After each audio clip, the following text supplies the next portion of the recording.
What's going on, everybody? Today we're going to be doing some baby back ribs, pork baby back ribs. We're going to be using this Rib Noxious. Shout out to Alton Paris in Marine, Texas for putting out such a great product.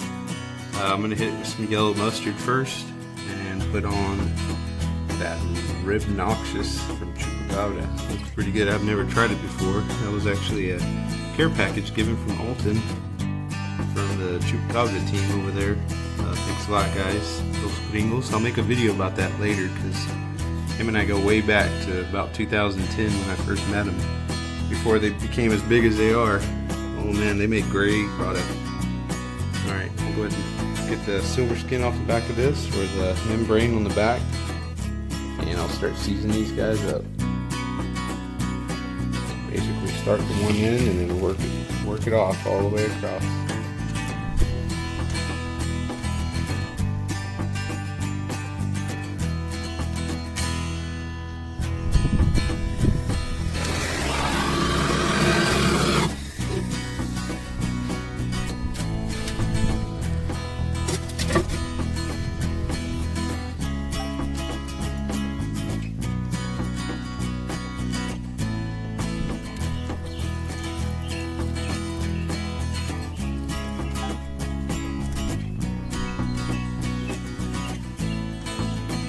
Bam, seasoned. What I do with these is I cut these into thirds because I'm going to be using my rib rack, my rib smoking rack.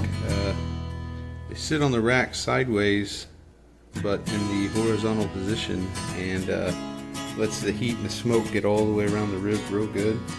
Works out real good. I got it set up here, so this will accommodate 2 racks of ribs cut into thirds. So if you're not doing the math, that'd be 6 racks.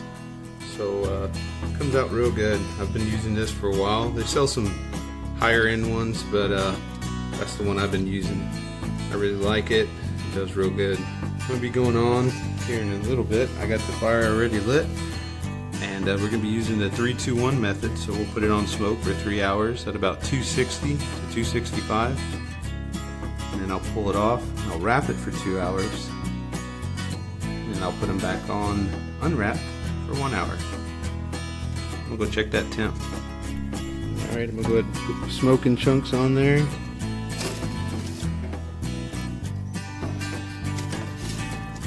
This will also bring up the temperature a little bit. I'll get it shut down and temp neutralized before I put my meat on.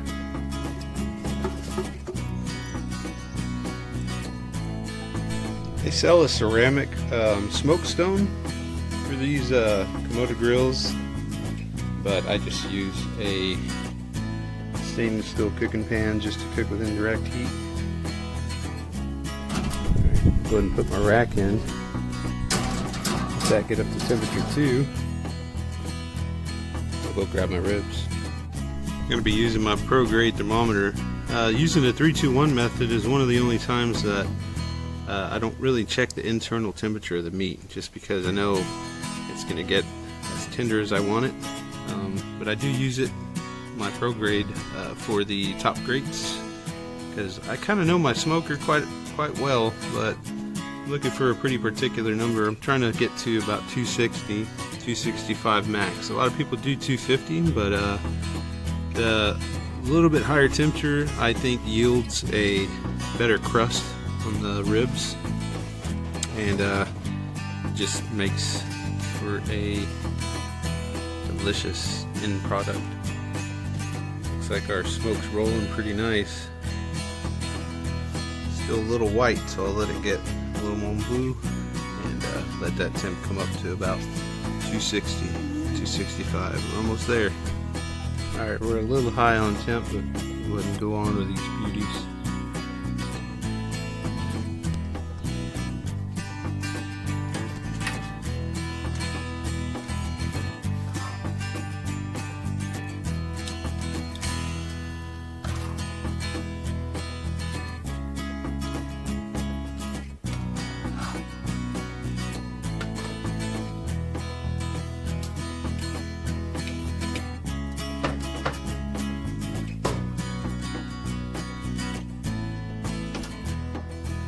Now we wait.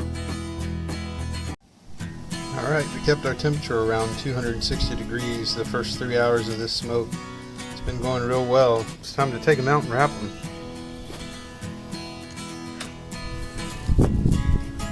Oh yeah, looks amazing.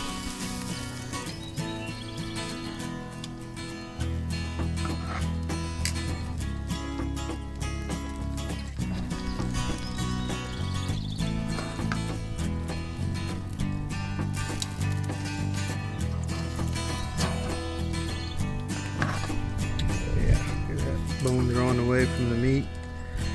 It's looking real good. Alright, let's go wrap them.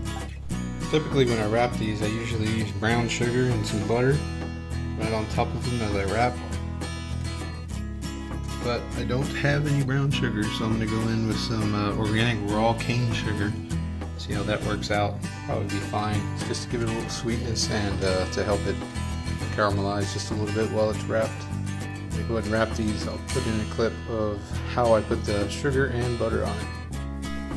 Alright, so I'm going to demonstrate just on this one. I already did the other two. Just put a little ladle of butter on there. Let that kind of soak in.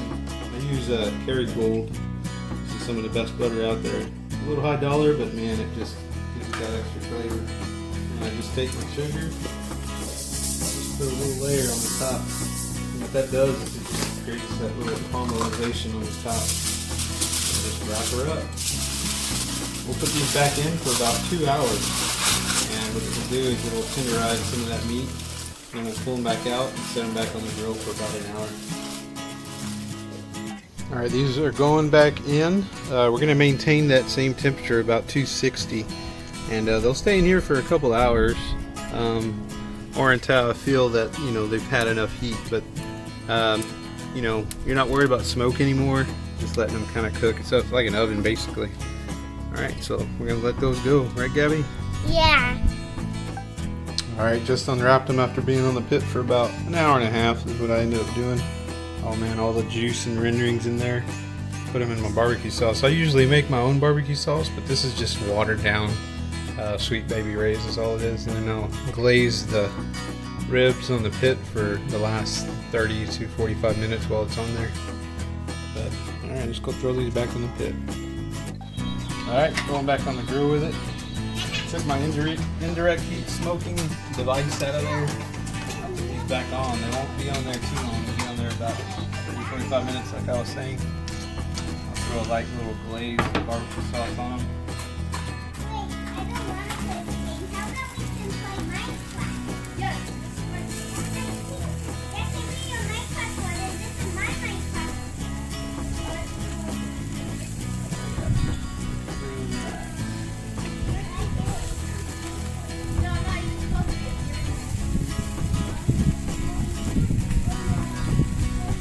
Alright, shut it up.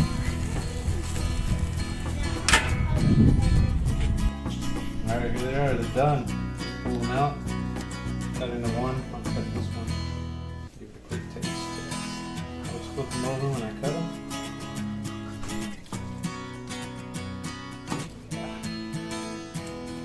Tender, falling apart. Alright, Gabby, here. Come on, taste test. It's a little hot. Ready? Good? Alright, thumbs up.